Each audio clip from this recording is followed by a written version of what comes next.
Welcome you all on JS classes YouTube platform. जैसा कि हमने लास्ट लेक्चर से क्लास 12 की लेक्चर सीरीज स्टार्ट की थी फिजिक्स की, और उसी में हम आगे बढ़ते हुए आज हमारा जो टॉपिक है वो कूलम्ब्स लॉ का वो पूरा कवर करने वाले हैं। तो कूलम्ब्स लॉ होता क्या है, कूलम्ब्स लॉ किसके बारे में बात करेगा, सबसे पहले तो हम उसी को डिस्कस करते हैं। जैसा कि आप जानते हैं कि दो चार्जेस है हमारे पास, एक को मैंने ले लिया Q1 चार्ज, एक ले लिया मैंने Q2 चार्ज। चाहे Q1 पॉजिटिव हो या चाहे नेगेटिव हो, Q2 भी चाहे पॉजिटिव हो चाहे नेगेटिव हो, इनके बीच में कुछ ना कुछ फोर्स अप्लाई होता है। आपके पास दो चार्जेस हैं, चाहे वो नेगेटिव हो चाहे पॉजिटिव हो, इनके बीच में फोर्स अप्लाई होगा। अगर दोनों नेगेटिव हुए या दोनों पॉजिटिव हुए तो आपस में रिपेल करके दूर दूर जाएंगे। हालांकि एक पॉजिटिव हुआ एक नेगेटिव हुआ तो दोनों पास पास आएंगे। ठीक है। तो उस जो वहां पे जो फोर्स लग रहा है उसका मैग्नीट्यूड कितना है, ठीक है, और वो किस डायरेक्शन में लगेगा, या अट्रैक्टिव होगा या रिपल्सिव होगा, इसको बताता है कूलम्ब्स लॉ। कूलम्ब्स लॉ से हम दो चार्जेस के बीच में जो फोर्स लगने वाला है उसका मैग्नीट्यूड वगैरह निकाल सकते हैं। तो उससे पहले आपको मालूम होना चाहिए कि पॉइंट चार्ज क्या होता है। पॉइंट चार्ज को हम थोड़ा सा डिस्कस करें। अगर हम एक कोई ऐसा चार्ज ले लें जो बिल्कुल एक पॉइंट के ऊपर रखा गया है, जिसकी कोई साइज नहीं है, मतलब बिल्कुल पॉइंट साइज है, मतलब आप उसको नेग्लिजिबल साइज भी बोल सकते हो। ओके। एक ऐसा, और अगर आप एक पॉइंट का एरिया निकालो तो उसका एरिया ऑलमोस्ट जीरो आता है, और उसका जो वॉल्यूम है वो भी जीरो आता है। तो एक ऐसा charge, an electric charge considered to exist at a single point and this having neither area nor volume, मतलब उसका ना ही तो एरिया होगा और ना ही वॉल्यूम होगा, एक पॉइंट के ऊपर रखा हुआ कंसिडर किया जाएगा, उस चार्ज को हम पॉइंट चार्ज बोलते हैं। Got it. अगर मैं बोलूं कि एक चार्ज तो ये था और एक चार्ज ये था, और इनकी जो सेपरेशन डिस्टेंस थी, इनका जो सेपरेशन था वो आर था। सेपरेशन मीन्स जो इनके जो बीच का जो डिस्टेंस था वो आर था। और अगर मैं अब इस चार्ज के साइज की बात करूं, जो चार्ज Q1 था और ये चार्ज मैंने ले लिया Q2, अगर मैं चार्ज के अगर साइज की बात करूं तो वो इनके बीच की डिस्टेंस की के रिलेटिव में नेग्लिजिबल साइज होनी चाहिए। मतलब आर के रिलेटिव में जो Q1 की जो साइज है वो ऑलमोस्ट नेग्लिजिबल होनी चाहिए। तो ऐसे चार्जेस को हम पॉइंट चार्ज कंसिडर करते हैं। In the consideration of point charges the size of object are negligible, या फिर size of charges are negligible when compared to the distance between them. Okay. अब आते हैं अपन हमारे कूलम्ब्स लॉ पे। ठीक है। कूलम्ब्स लॉ क्या बोलता है, कूलम्ब्स लॉ क्या बोलता है? According to the Coulomb's law, the electric force between the charges Q1 and Q2 placed at a distance R is, कि मतलब दो चार्जेस है अपने पास Q1 और Q2 जो कि R डिस्टेंस पे रखे गए हैं, उनके बीच का जो सेपरेशन है वो R डिस्टेंस का है। और तो जो उनके बीच लगने वाला जो फोर्स होगा वो कैसा होगा, is proportional to the multiplication of the charges.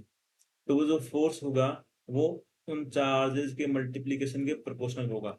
Means F जो फोर्स होगा वो प्रोपोर्शनल होगा Q1 इंटू Q2 के प्रोडक्ट के। ओके। एंड सेकंड क्या बोलता है, inversely proportional to the square of distance between them. जो डिस्टेंस थी उसके बीच की वो आर थी, और अगर मैं आर का स्क्वायर कर दूं, square of distance between them, इसके इनवर्सली प्रोपोर्शनल होगा। Means F inversely proportional to 1/r²। Got it. अब मैं फर्स्ट इक्वेशन और सेकंड इक्वेशन को अगर कंबाइन करके लिखूं तो F proportional to Q1 into Q2/r²। अगर मैं यहाँ पे प्रोपोर्शनलिटी साइन को हटाऊं तो हम जानते हैं कि हाँ, अगर हम किसी प्रोपोर्शनलिटी साइन को हटाते हैं तो वहां पे एक कांस्टेंट आता है, और कांस्टेंट को मैंने ले लिया के, जिसको हम बोलते हैं, जो के है उस के को बोलते हैं हम Coulomb's force constant. Coulomb's force constant, या फिर सिंपली फोर्स कांस्टेंट भी बोलते हैं। जो के की वैल्यू है वो होती है 1/4 पाई एप्सिलॉन नॉट। जो ये ऐसे करके लिखा हुआ है ये है, इसको बोलते हैं हम एप्सिलॉन नॉट। Got it. इसको बोलते हैं परमिटिविटी ऑफ वैक्यूम, ये भी हम आगे डिस्कस करने वाले हैं। और जो के की वैल्यू अगर हम न्यूमेरिकली फाइंड करूं तो 9 × 10⁹ newton metre square upon coulomb square होती है। ये यूनिट तो आप याद ध्यान में रखें, क्योंकि कई बार एग्जाम में या फिर कोई कॉम्पिटेटिव एग्जाम में ये यूनिट डायरेक्ट पूछ जाती है कि फोर्स कांस्टेंट की यूनिट लिखें। Got it. अब बात करते हैं अपसाइलन नोट की, जो हमने पीछे वाली स्लाइड में पढ़ा था। अपसाइलन नोट, अपसाइलन नोट को बोलते हैं हम परमिटिविटी ऑफ फ्री स्पेस या फिर permittivity of vacuum. Permittivity permittivity of vacuum या फिर फ्री स्पेस। ठीक है। अगर आपको अपसाइलन नोट की जगह अगर आपको अपसाइलन लिखा हुआ मिल जाए, इसका मतलब हुआ permittivity of medium. Permittivity of medium. अब ये परमिटिविटी एक्चुअल में होती क्या है? परमिटिविटी होती है कि वैक्यूम है। अगर मैं अपसाइलन नोट लूं, पहले मैं बात करता हूँ अपसाइलन नोट की। इसका मतलब ये हुआ कि जो आपका जो फ्री स्पेस है, अपसाइलन नोट क्या है? परमिटिविटी ऑफ फ्री स्पेस, या मैं बोलूं कि परमिटिविटी ऑफ मीडियम। तो अपसाइलन नोट क्या काम करता है कि जो आपका जो वैक्यूम है, वो दो चार्जेस के बीच लगने वाले फोर्स को कितना अपोज कर रहा है, कितना रोक रहा है, वो वैल्यू हमें अपसाइलन नोट से मिलती है, परमिटिविटी से मिलती है। कि ये एक्चुअल में क्या है? अपोजिशन ऑफ फोर्स है।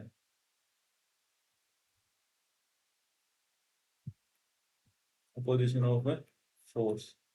अगर वैक्यूम में है तो अपसाइलन नोट, अगर किसी कोई मीडियम अपोज कर रहा है फोर्स को, तो वहां पे आ जाएगा अपसाइलन। ये तो है फॉर वैक्यूम, और ये है मीडियम।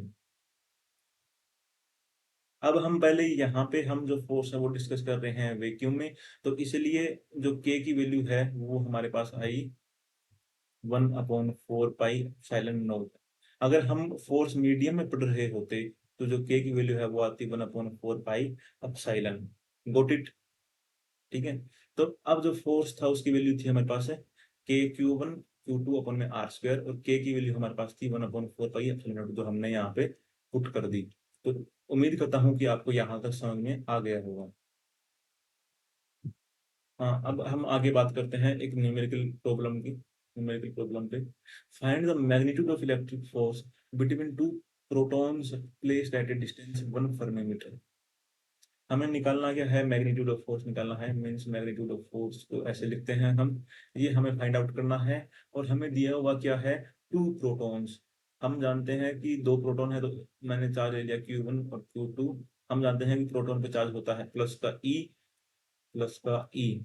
और ई की वैल्यू होती है, वो होती है 1.6 × 10⁻⁻19 कूलम। और जो सेकंड प्रोटॉन है उस पर भी यही चार्ज होगा, क्योंकि दोनों प्रोटॉन है तो दोनों पर सेम चार्ज होगा, कूलम। अब आगे दिया हुआ है placed at a distance 1 fermi metre. Means उनकी जो बीच की जो डिस्टेंस है आर, वो है 1 फर्मी मीटर। 1 fermi metre. और इसको अगर मैं ऐसा यूनिट में चेंज करूं तो 10⁻⁻15 मीटर के इक्वल होता है 1 फर्मी मीटर। ओके। अब मैं यहाँ से अगर मैग्नीट्यूड निकालूं फोर्स का, तो वो कूलम्ब्स लॉ से क्या आता है? के Q1 Q2 अपॉन R²। और हमें पता है कि जो के की वैल्यू है वो होती है 9 × 10⁻⁹ 9 और जो Q1 की वैल्यू है वो हमारे पास 1.6 × 10⁻⁻19 कूलम है। और जो सेकंड Q2 की वैल्यू है वो भी 1.6 × 10⁻⁻19 कूलम है, अपॉन में R²। R² आर की वैल्यू है आपकी 10⁻⁻15, और आप इसकी स्क्वायर कर दो तो आर स्क्वायर आ जाएगा। तो अगर आप इसको कैलकुलेट करो तो आपकी जो फाइनल वैल्यू है वो आने वाली है 230.4 न्यूटन के इक्वल। आप इसको कैलकुलेट करके देख भी सकते हो। अगर आपको थोड़ा वीडियो स्लो लगे तो आप इसको थोड़ा सा स्पीड बढ़ा के देख सकते हैं। यूट्यूब पे आपके पास स्पीड बढ़ाने का ऑप्शन रहता है, 1.25 या 1.5 करके देख सकते हैं। अगर आपको थोड़ा फास्ट लगे तो आप थोड़ा स्लो करके भी देख सकते हैं। और अगर आपको नोट्स वगैरह की कोई हेल्प चाहिए तो आप हमें कांटेक्ट भी कर सकते हैं। कॉन्टैक्ट नंबर आपको जो नीचे डिस्क्रिप्शन है उसमें आपको मिल जाएंगे। क्वेश्चन नंबर जो सेकंड है वो क्या बोलता है, to find the magnitude of electric force between nucleus of hydrogen atom and the electron of first orbit. अब इसकी बात करते हैं कि क्या दिया हुआ है कि हमारे पास कोई हाइड्रोजन एटम है। हाइड्रोजन एटम में एक तो ये न्यूक्लियस होगा और ये हो गया हमारा ऑर्बिट। हमें पता है कि ऑर्बिट में इलेक्ट्रॉन रिवॉल्व करता है और न्यूक्लियस में हमारा प्रोटॉन होता है। अब हमें निकालना है इन दोनों के बीच का जो फोर्स है, मीन्स न्यूक्लियस और इस इलेक्ट्रॉन के बीच का जो फोर्स है वो निकालना है। तो अब हम यहाँ से अपने को पता है कि निकालना तो क्या है, फोर्स का मैग्नीट्यूड निकालना है। तो जो फोर्स है वो होता है के Q1 Q2 upon r square के। अगर मैं इसके मैग्नीट्यूड की बात करूँ तो अगर आप यहाँ से देखोगे तो हमारे पास जो के की वैल्यू है वो तो है 9 × 10⁻⁹ newton metre square upon coulomb square. अब हमें चाहिए Q1 Q2 और R, ये तीन वैल्यू चाहिए तो हम फोर्स की वैल्यू निकाल सकते हैं। Q1 एक चार्ज तो ये रहा, एक चार्ज ये रहा, तो मीन्स Q1 ले लिया मैंने प्लस का 1.6 × 10⁻⁻19 कूलम्ब प्रोटॉन का। ओके, और Q2 ले लिया मैंने इलेक्ट्रॉन का चार्ज 1.6 × 10⁻⁻19 कूलम्ब। अगर आप यहाँ पे मैग्नीट्यूड की बात कर रहे हो सिर्फ, तो प्लस माइनस से कोई फर्क नहीं पड़ने वाला। ठीक है, अब हमें चाहिए आर, डिस्टेंस। अब ये डिस्टेंस क्या होगी, जो हाइड्रोजन एटम होता है उनकी जो फर्स्ट ऑर्बिट की जो रेडियस होती है वो होती है 0.53 एंगस्ट्रॉम। ओके, जिसको अगर मैं मीटर में चेंज करूँ तो मैं लिखूंगा 0.53 × 10⁻⁻10 मीटर। ये आपको याद रखनी पड़ेगी। ठीक है, आप आगे निकालो भी गए, जो आगे जो अपने लेक्चर आने वाले हैं, जो न्यूक्लियर के जो लेक्चर आने वाले हैं उसमें हम ये निकाल भी गए। ठीक है, तो अब यहाँ से आप फोर्स की वैल्यू निकाल सकते हो, F = 9 × 10⁻⁹। हम मैग्नीट्यूड की बात कर रहे हैं और ये तो आ गया हमारा K की वैल्यू, Q1 की 1.6 × 10⁻⁻19, Q2 की वैल्यू 1.6 × 10⁻⁻19। हम यहाँ पे मैग्नीट्यूड की बात कर रहे हैं इसलिए हम प्लस माइनस का ज़्यादा रोल लेंगे नहीं यहाँ पे, और 0.53 × 10⁻⁻10 का स्क्वायर। अगर आप इसको आगे सोल्व करते हो तो ये आपकी वैल्यू आएगी 82.02, 82.02 इंटू 10⁻⁻9 न्यूटन। ओके, आप इसको सॉल्व करके देख भी सकते हो। अब बात करते हैं हम Coulomb's law in presence of medium. जो अभी तक हमने जो कूलम्ब्स लॉ की बात की थी वो करी थी कूलम्ब्स लॉ इन वैक्यूम।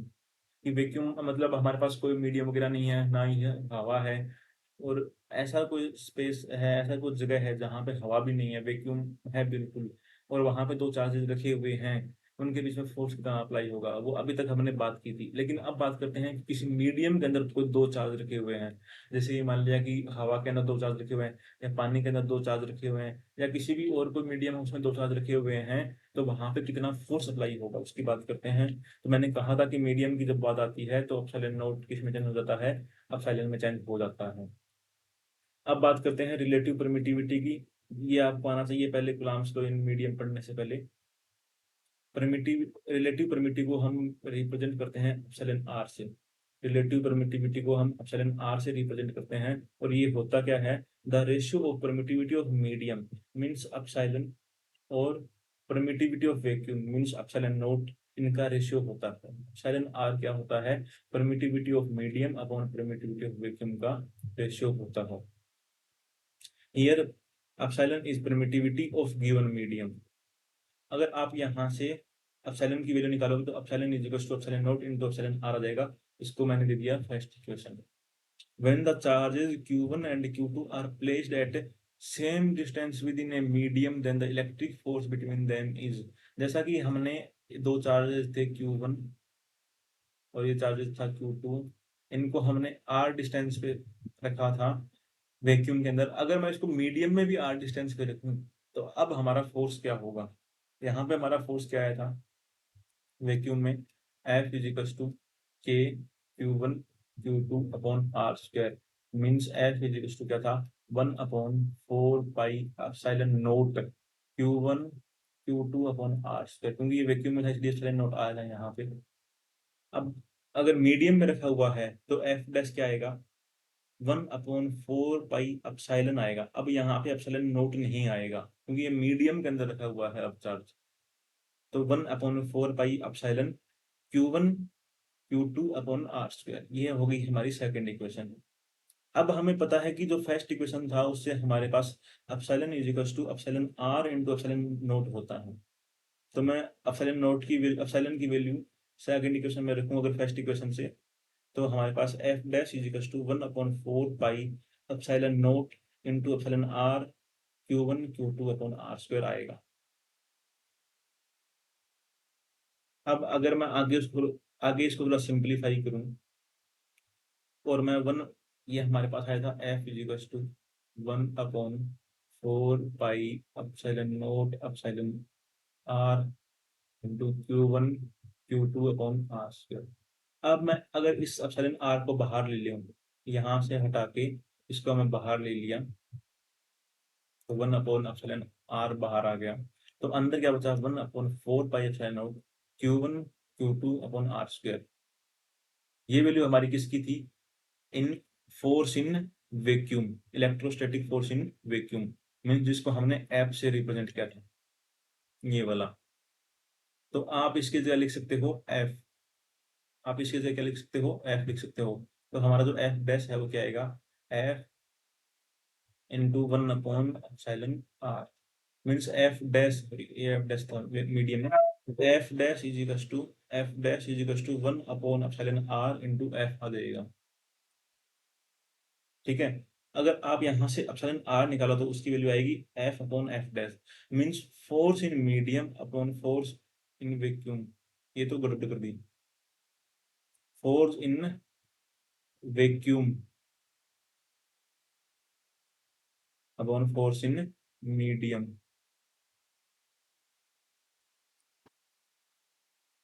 जो एफ था वो फोर्स इन वैक्यूम था और एफ डैश था फोर्स इन मीडियम। अगर मैं आपको बताऊं कि जो एप्सिलॉन आर है रिलेटिव परमिटिविटी, उसकी वैल्यू होती है 1 फॉर एयर, एयर के लिए 1 होती है, for metal epsilon r is equal to infinity.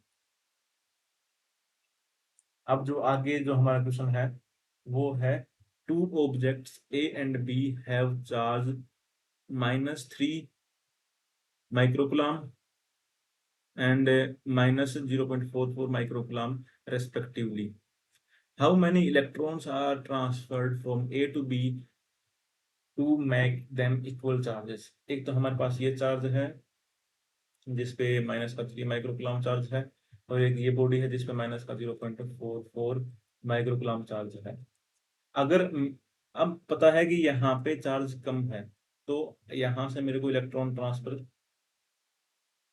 यहाँ से इलेक्ट्रॉन ट्रांसफर करने पड़ेंगे इसमें। तो कितने इलेक्ट्रॉन ट्रांसफर करूं ताकि जो मेरी दो दोनों चार्ज की वैल्यू है वो सेम हो जाए? ओके, तो अगर आप यहाँ से चार्ज ट्रांसफर करोगे तो मतलब यहाँ पे चार्ज कुछ ना कुछ कम करना पड़ेगा और यहाँ पे चार्ज कुछ ना कुछ बढ़ाना पड़ेगा, मतलब माइनस में, नेगेटिव में बढ़ाना पड़ेगा।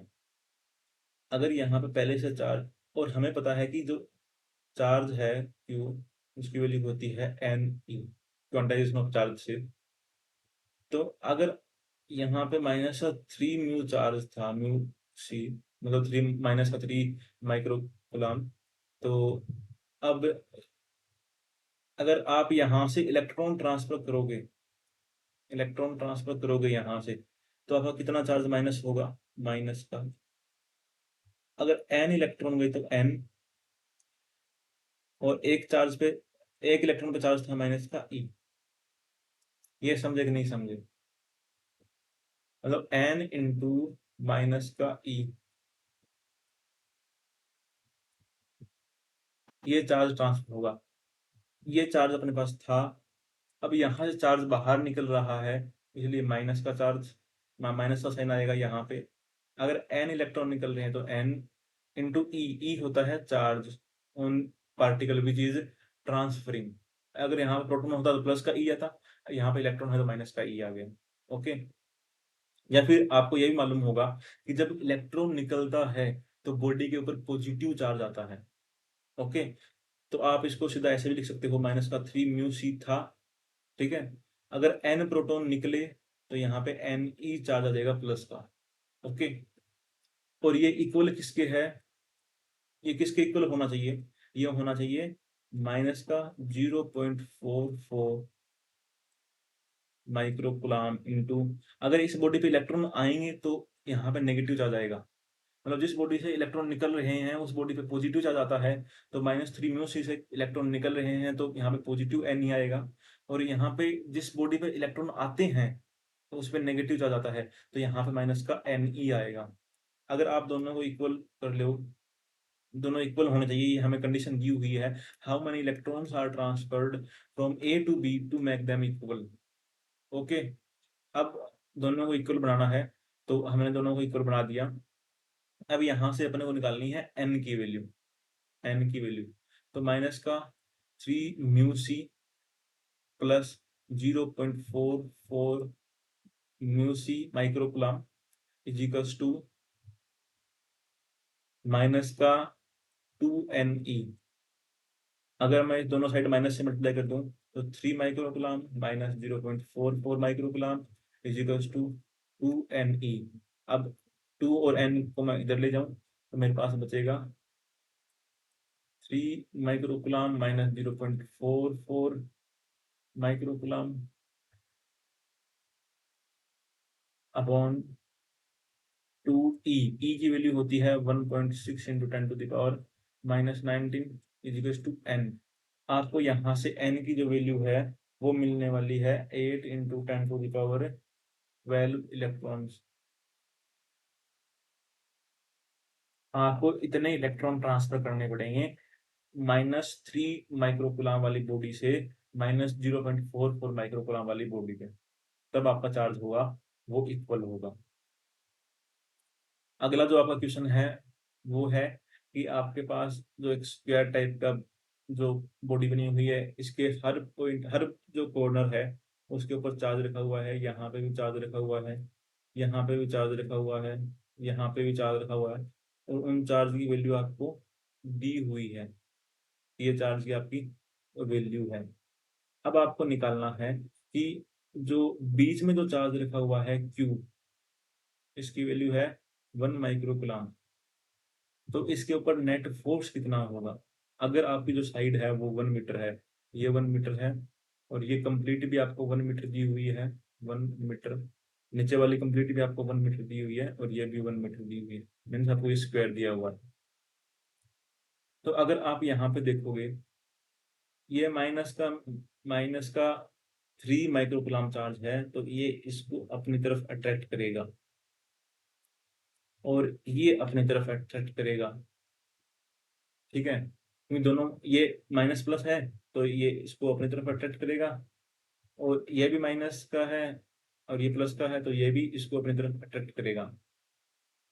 अगर मैं इसको F1 दूं और इसको F2 दूं, अगर मैं F1 की वैल्यू निकालूं तो वो क्या आएगी, K इंटू माइनस का 3 म्यू सी प्लस का 1 म्यू सी अपॉन, जो इनके जो बीच की जो डिस्टेंस है वो मैंने ले ली।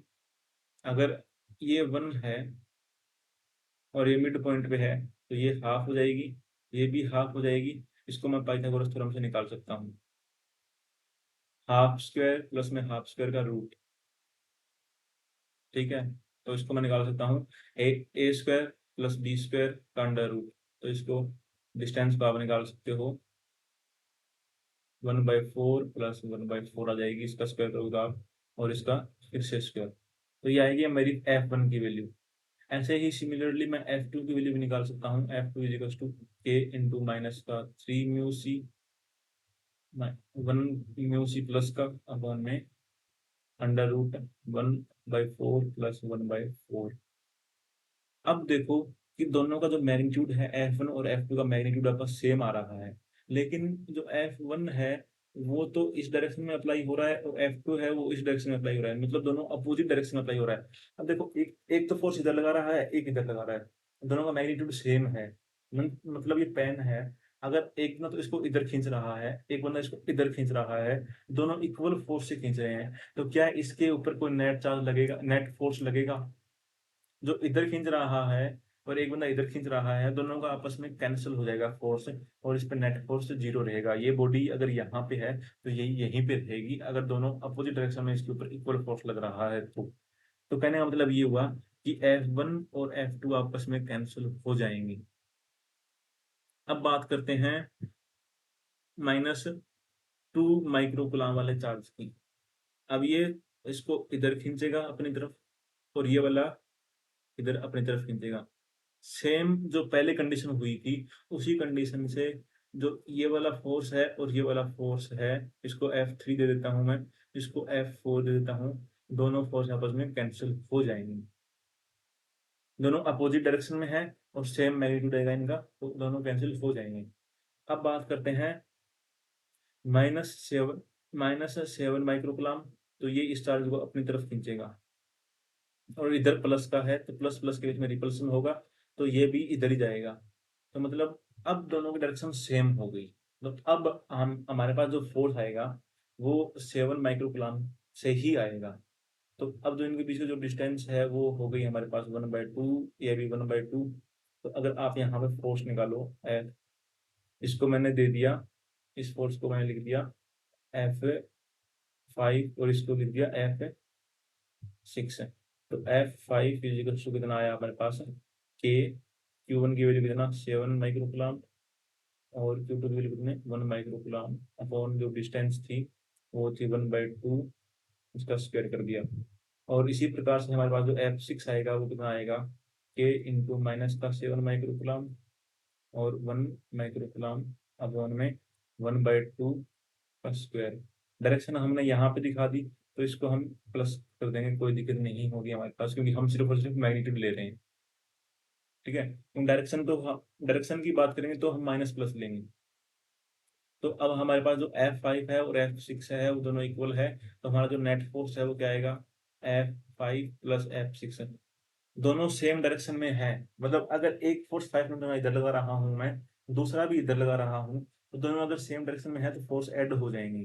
दोनों अपोजिट डायरेक्शन में है तो माइनस माइनस होंगी। अगर एक फोर्स इधर होता है, एक फोर्स इधर होता तो दोनों दोनों माइनस होते, लेकिन अब दोनों सेम डायरेक्शन में है तो दोनों ऐड हो जाएंगे, दोनों इधर है तो दोनों ऐड हो जाएंगे। ठीक है, ये आपने 11th में पढ़ा होगा जो वेक्टर वाला कॉन्सेप्ट था उसमें।